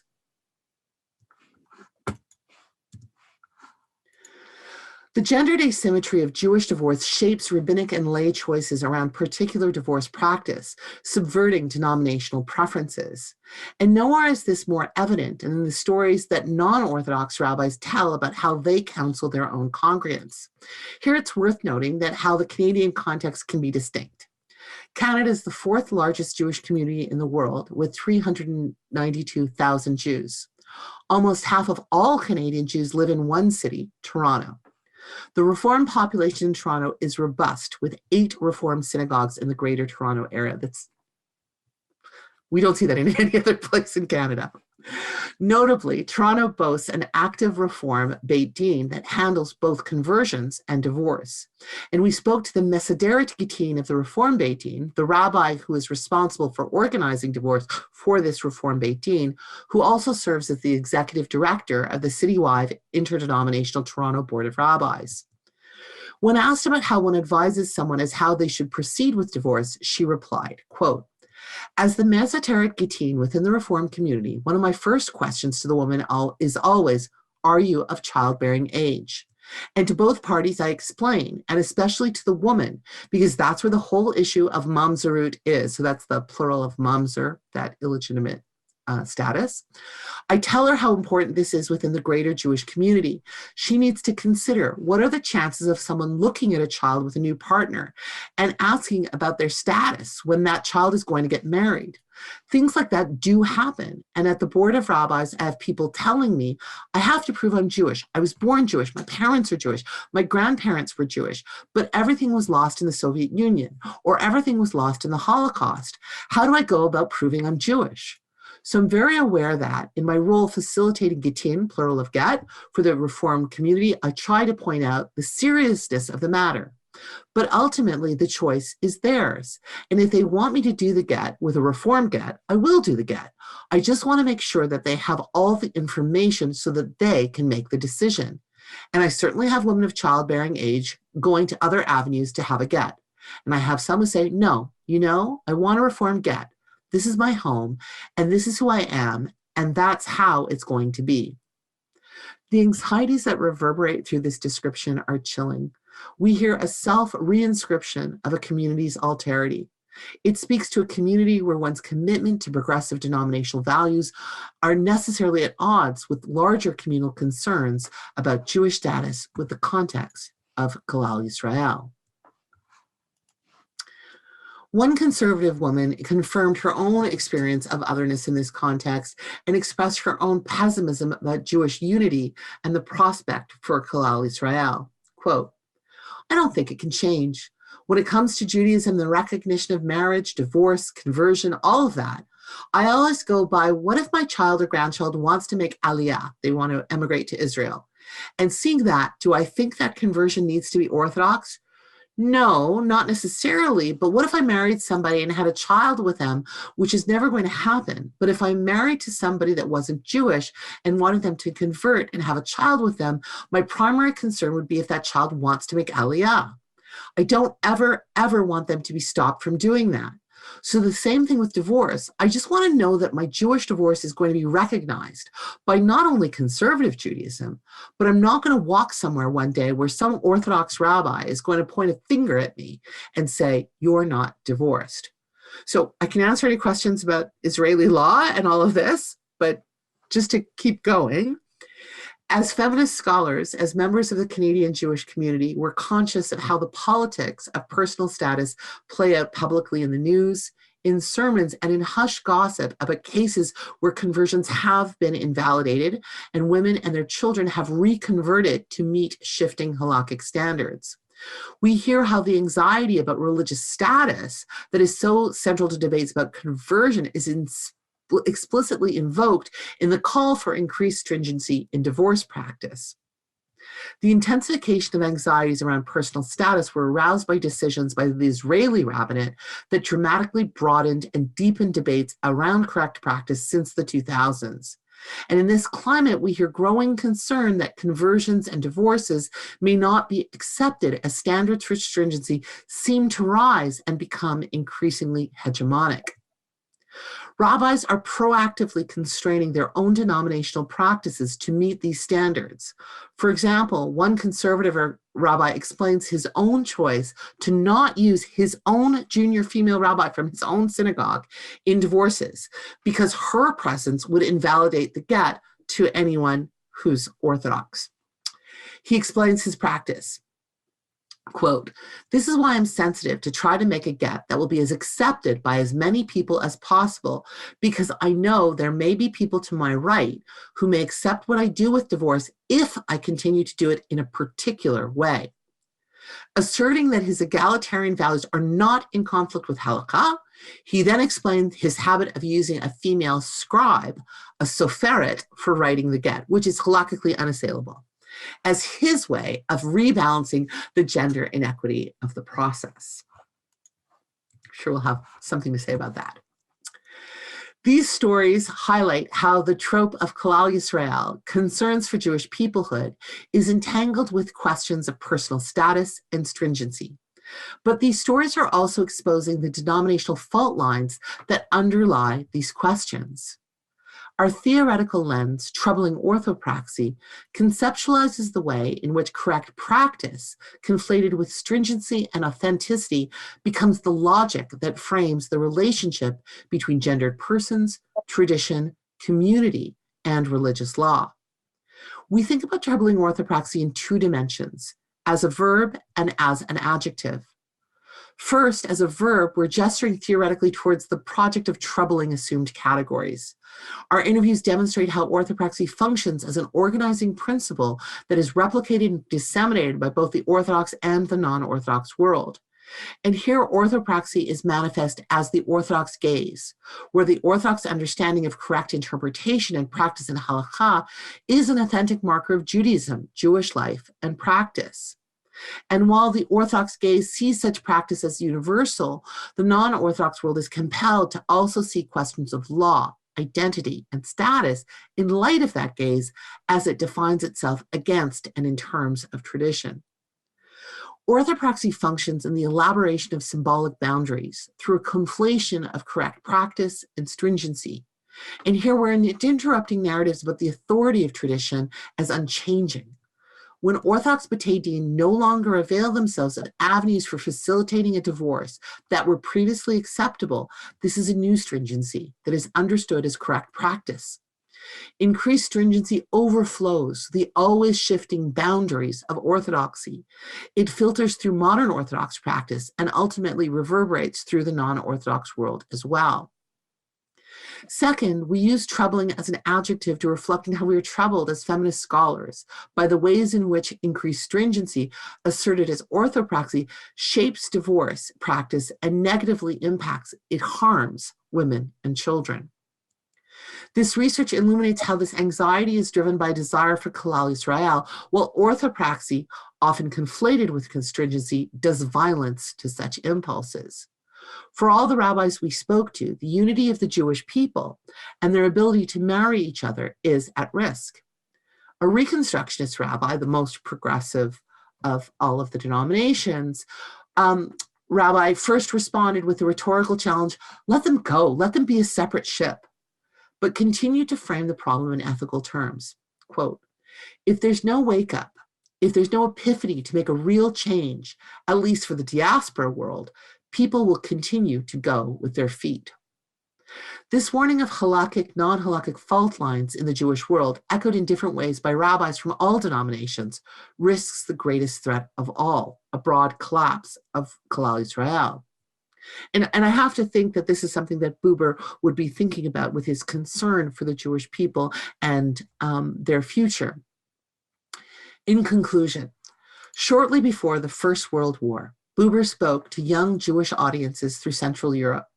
He asked those audiences to recognize their own relation to the suffering of the Jewish people in the face of anti-Semitism and meaningfully gauge the whole of Jewish existence. For Buber, ethics and justice place demands on us in the I-it world. We learn how to act ethically through the dialogical legacy of the I-thou encounter.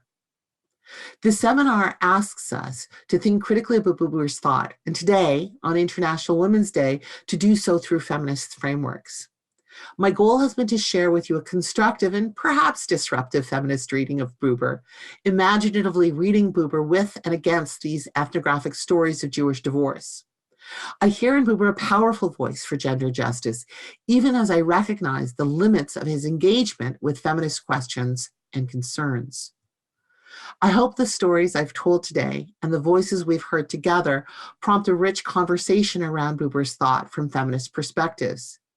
In the hope of kickstarting that conversation, I invite you to hear Buber's words against these voices. Quote, responsibility,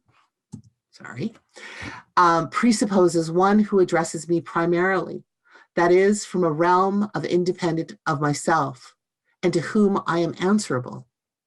He addresses me about something he has entrusted to me, and I am bound to take care of loyally. Where no primary address and claim can touch me, responsibility has become a phantom. Thank you. Thank you very much, Deidre. Lots of applause numerous rounds of applause. That was fantastic. Thank you. I'm mindful of the time, so I'm not gonna ask a question until everybody else gets an opportunity to speak. So we have about 10 minutes. Feel free to comment, ask questions, reflections, especially from colleagues and participants who haven't had a chance to speak so far.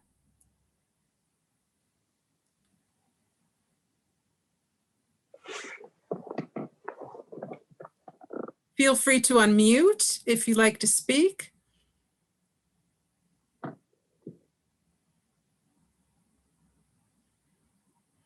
While people are gathering their thoughts, I just wanted to go back to the ethnographic process, Deidre, because the disruptive element was also the dialogic through the ethnography. And I know you expressed this dialogic relationship with your collaborator, and in that data gathering process, having that dialogic encounter, did you experience it methodologically as an opportunity to co-construct knowledge through the dialogic with the woman during the ethnography?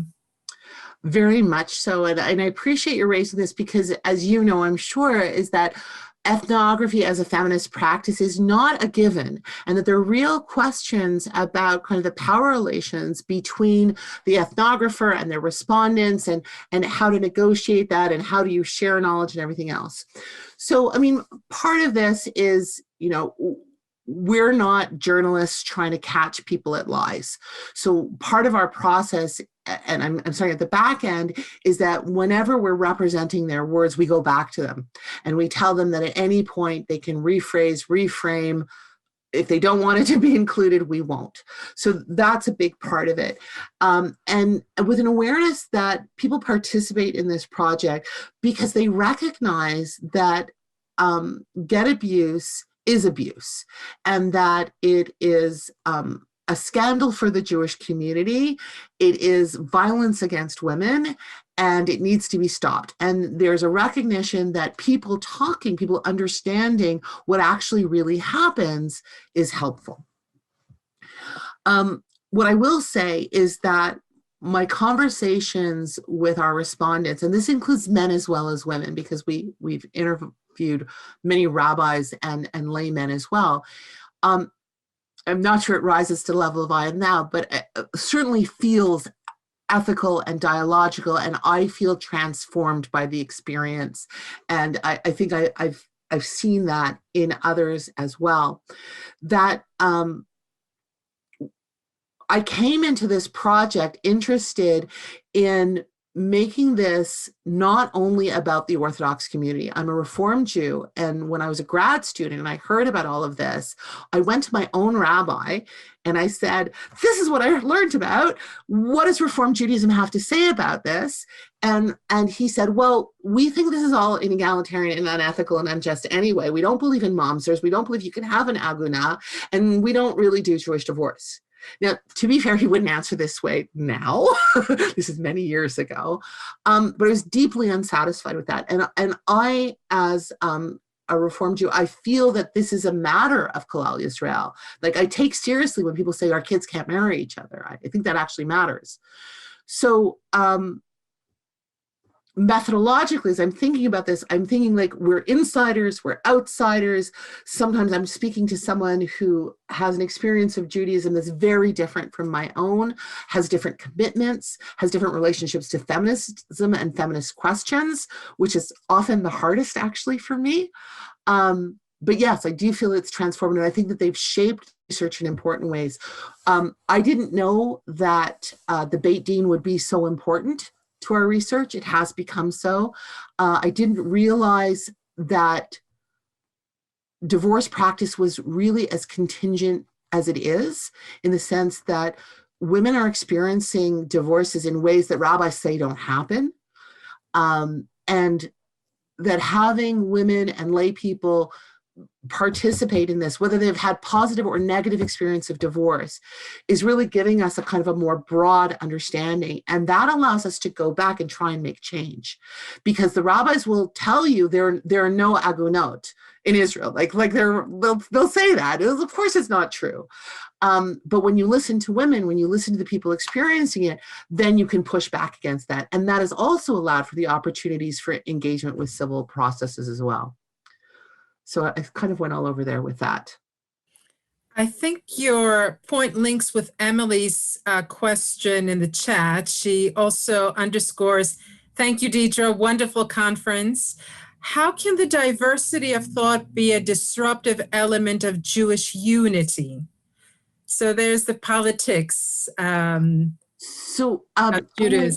Do you mean that it will disrupt unity, or is it a disruptive element that will actually contribute to unity? Because that's how I would see it. No, because you kept on saying about the unity, that all these different, if the laws are changed, you know, it will disrupt the unity of the Jewish people or any other people, you know. I'm even thinking in ethnological terms, you see.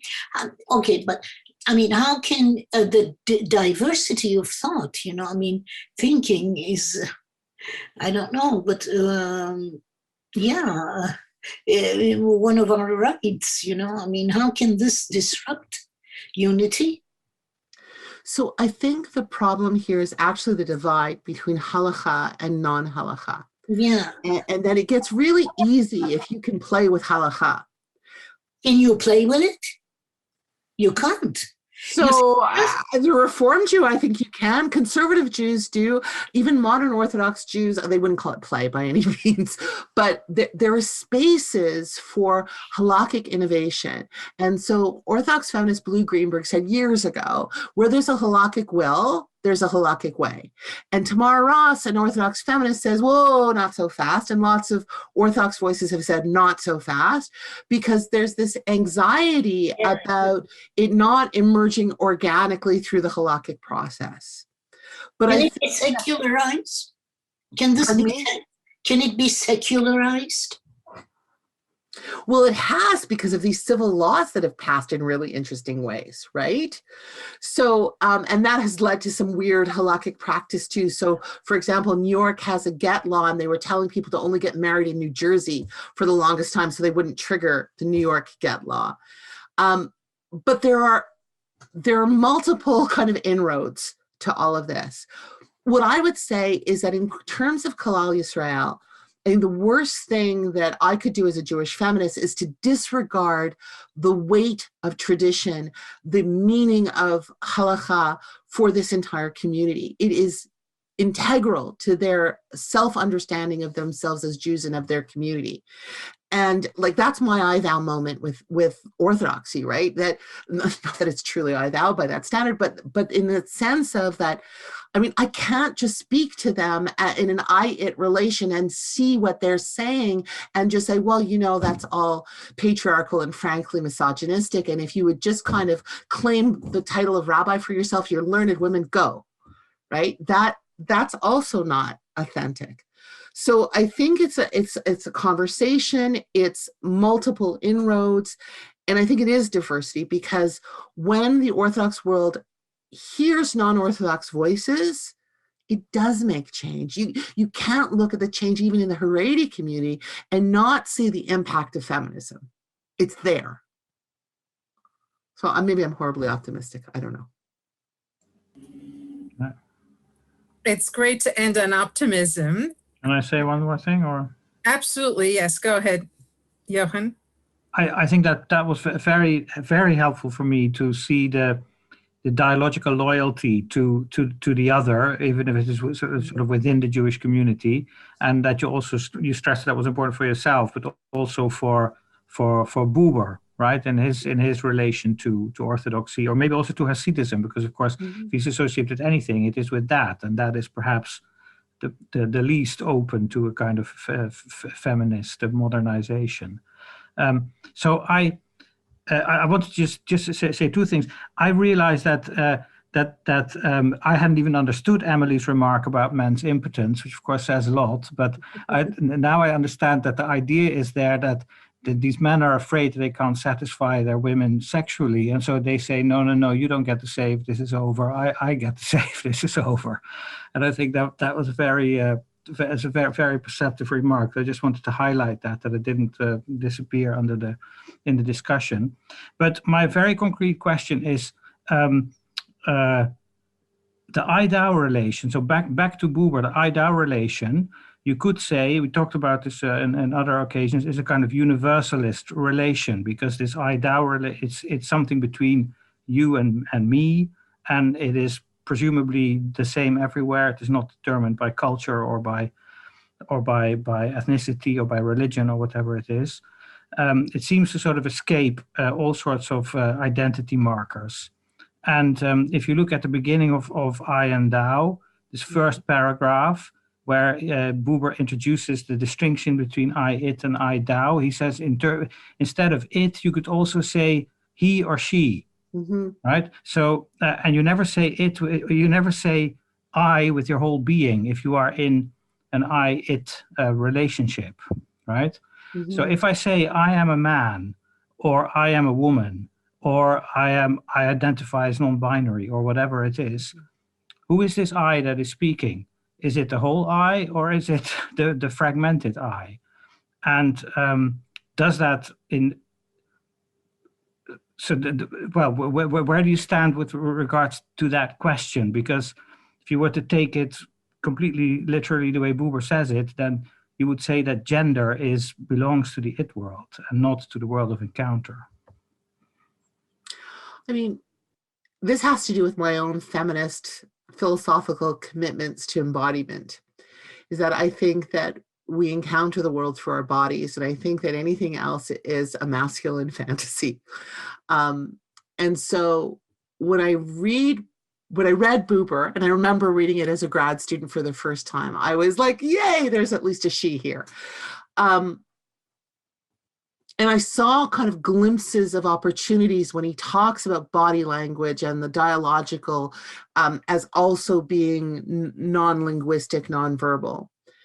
But I think that Buber is not necessarily attentive to the absence of women in the tradition in its history. Like I think about the Hasidic tales. So, I mean, I was reading that story about the Baal Shem Tov's wife, and like it keeps sticking with me. Like he's telling this story about men that were told to men, and it's only about men. And there's this nameless woman, and all we know about her is that she's agreeing with her husband, and she decides not to divorce her father, and she's not going to divorce. And that's like an exemplary story that Buber tells to talk about the Baal Shem Tov, right? So I think he's tone deaf. I think it's a limitation of his place in time. And what I don't understand, and this is maybe for someone who knows more about Paula Winkler, is why he's as tone deaf as he is in that writing. But why do you call it tone deaf? Because that doesn't feel enough, because in some way, in terms of the scholarship, and Paul knows this more than I do, in terms of Paula Winkler, there was a way that she was very important in his translations of the Hasidic work that he did, that he deferred to her in some ways, not only because of the German, because of her sense of what was happening in those stories. So when he talks about that, and he does seem to acknowledge her in a real way, but there is a way that the notion of gender is transcended from an I-it relationship, same about class, same about questions of race. And there is a kind of universal humanism almost of a certain form in the framing of it as an I-thou relationship. So it's not just that he's tone deaf, there's something deeper going on about the difficulty he has in really engaging with feminist thinking. So he's a feminist in terms of some relationship with Paula Winkler, but he isn't in terms of the way that he doesn't recognize how hard it can be if language is gendered. So if we think that language itself is gendered, then it's going to take a lot of effort, a lot of kind of attentiveness to be able to understand the workings of gender relations of power and the difficulties men will have on International Women's Day to understand what's, the different way in which people come into language, like you say it, in terms of a different form of embodied language, which means that often it's very hard to communicate or make sense across gender differences. And that's why the feminist movement has in some way been there. So my question in reading the article on Paula Winkler was, she was very attentive in her writings on Zionist theory in 1901 and 2. She wrote these two very critical, very interesting articles about reclaiming the domestic sphere as a space for educating the next generation. So she rejected the domestic sphere simply as a domestic space or a female space. She claimed that space as an ideological space for future education. But there did seem to be a tension with Buber's saying that in terms of the development of Zionist theory, it remained a kind of masculine framing of Zionist theory. And that she then, and I didn't realize this till today, started writing novels, or wrote quite a number of novels, apparently, which I hadn't even kind of realized. So it's almost that she took a literary direction and left the kind of the philosophical work to a certain sense of masculinity. So there's an idea that masculinity claimed the right to speak in the universal language of philosophy. And that's both a strength, but also a severe weakness in Buber's engagement with feminist work. Well, that's my, I mean, I'm going out as a provocation, but I just wonder what people think about it. That's why when Johan says questions of gender, that he talks about men or women, but it's within the context of an I-it relationship. Yes, and the emphasis on embodiment, that Deirdre that you just highlighted, that would sort of lead to a qualification of this distinction between I-it and I-thou. So I have to confess, I'm deeply suspicious as a feminist of male philosophers who speak of a universal humanism without sex and embodiment and the history and the weight of all of that. And while I appreciate philosophically kind of where that's trying to go, the I thou I that it relations illuminate authenticity and inauthenticity of ethics and justice and community and all of those things.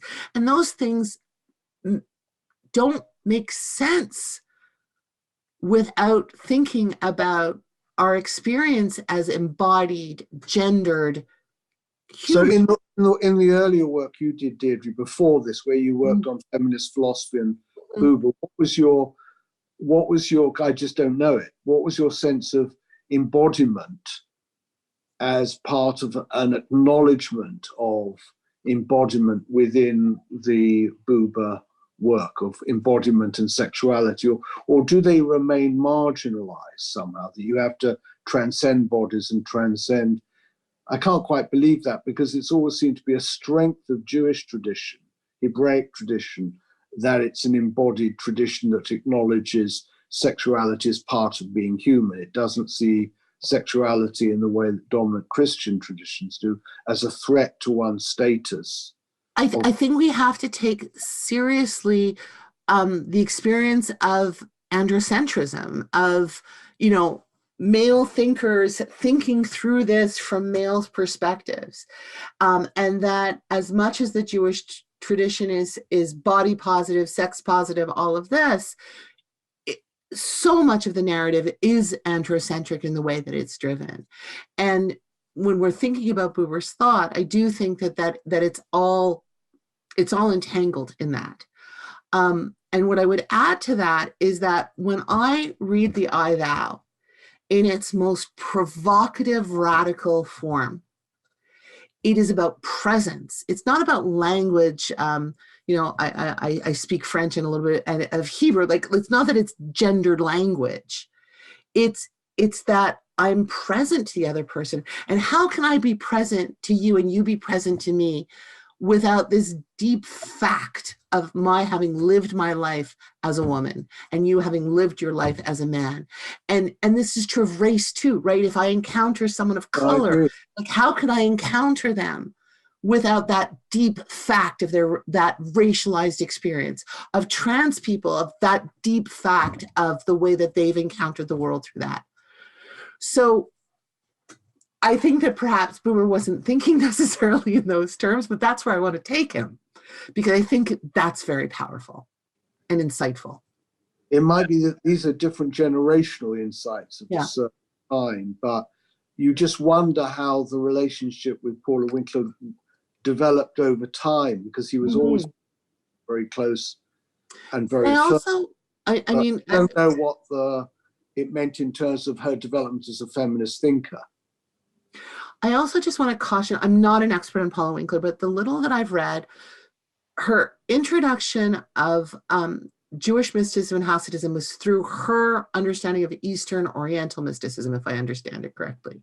And that's a different thing than having come up through those stories herself. And her thinking about Jewish domestic spheres and the Jewish woman is also coming from that of someone who's joining this community, who's joining this tradition, who's assimilating it through her own experience. And so I think that all of those layers add complexity to how we think about that relation too. I'm not sure what to do with them. I think I'll intervene in relation to digital etiquette. We continue to be captivated, Deidre, but I'm sure you have a really busy morning, and you also need to celebrate International Women's Day, as we all should today. I will pass the floor to the two conveners of the seminar in a minute or 10 seconds. But personally, I want to underscore my extensive gratitude for this really compelling, intellectually absorbing, fascinating seminar today, Deidre. Thank you so much for the generosity of your time and wisdom and sharing the ethnographic and analytical and feminist experiences with us. Thank you so much. And I'll pass on for any last words to Johan and Vic. Thank you very much from me. It was really fantastic.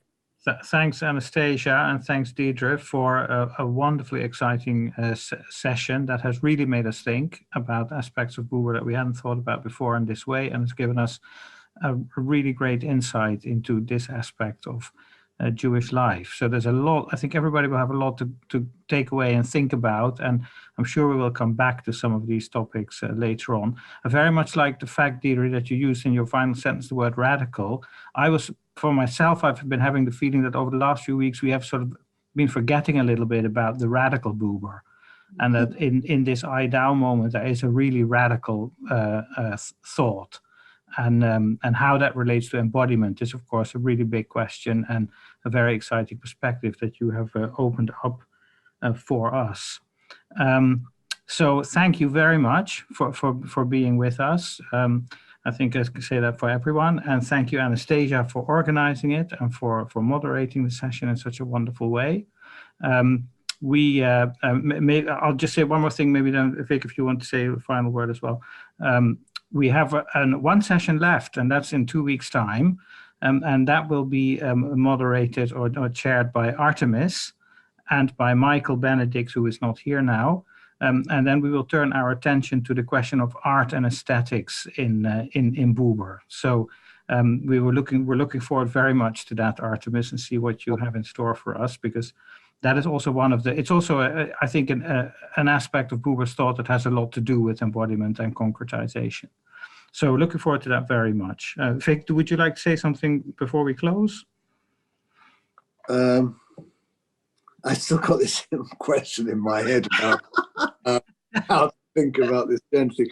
I just think in terms of being aware that the next session is the last session, that we are thinking of trying to pull together this issue of European Judaism, so that if people do want to write an article and they can use all the resources that they've had, if they could email Johan and myself, just in terms of the topic areas that they might be interested in writing or wanting support with, or writing with other people in the group, because there have been kind of other group ways of people meeting outside this kind of more formalized workshop session. Then if people could just begin to think about that, and we might have then a little time towards the end of next session just to see where we are in relationship to it. It's no big commitment. It's just a sense that if people want to use this as a way of thinking through a question that's emerged, then here's an opportunity to take advantage of. Okay, thanks very much, Vic. Right. Okay. Can I just say thank you to all of you? This has been such a pleasure. Your questions were so rich and helpful to me, and I'm going to keep thinking about these things. And our next stage is coming to the UK to interview. So hopefully post-COVID, maybe we can all have a cup of tea and talk some more. Yeah, in person. I would love that. Yes, we will extend it. Absolutely. You come. Absolutely. Okay, great. Right. We'll see you all in 2 weeks' time. Take care, everybody. Thank you very much. Bye-bye. Bye-bye. Have a good 2 weeks.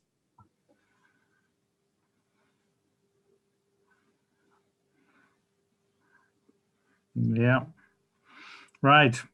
Thank you very much. That was really great.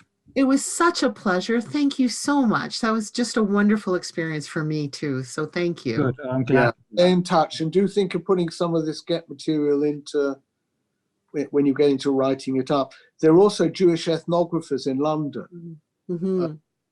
There's Ruth Sheldon's work on North London, working in an Orthodox community. So, there's some good work here. If you do come, we can kind of introduce you to people and stuff. I would love that. And in terms of a potential article, I'd be grateful to you for you to help me think about what would be useful, because it's hard to kind of trim this ethnographic work down in a way that you can give enough of it that people have a sense of what we're talking about, while also engaging the Buber. And you saw that as I was speaking. So I don't know, perhaps we could let that if you wait could a little bit. come back into the next session, this is an open invitation. So you could always come into the next workshop. Lovely. And part of the discussions as we get the kind of European Judaism thing together. That would be great. It was a shame that Catherine Bauer didn't speak, but she had trouble getting into the session. But she wrote about Paula Winkler. Yeah, she came in late because you had been in touch with her, hadn't you, Paul? What's your take on the Paula Winkler, Paul? Oh, he's muted. Oh, you're muted. Can you unmute? Okay. We want to get you into discussion on this. Yeah, it's a shame that you it's a shame that Katerina didn't have an opportunity to share her work. Yeah, that was a pity. We didn't, Yeah. Hopefully we can create that opportunity sometime. I would hope so. And there's a young woman in Oxford who's working on Paula Winkler as well, one of my former students. Yes, we've got an article from her in the archive. She emailed me that she couldn't make it today, otherwise she would have come. Yeah. She had a teaching obligation, yes. Paul, can I just say, I'm I'm very happy to see you today. I was reading this last night. It's just a treat to see you here and to have you present. Your work has been so important to me. Thank you.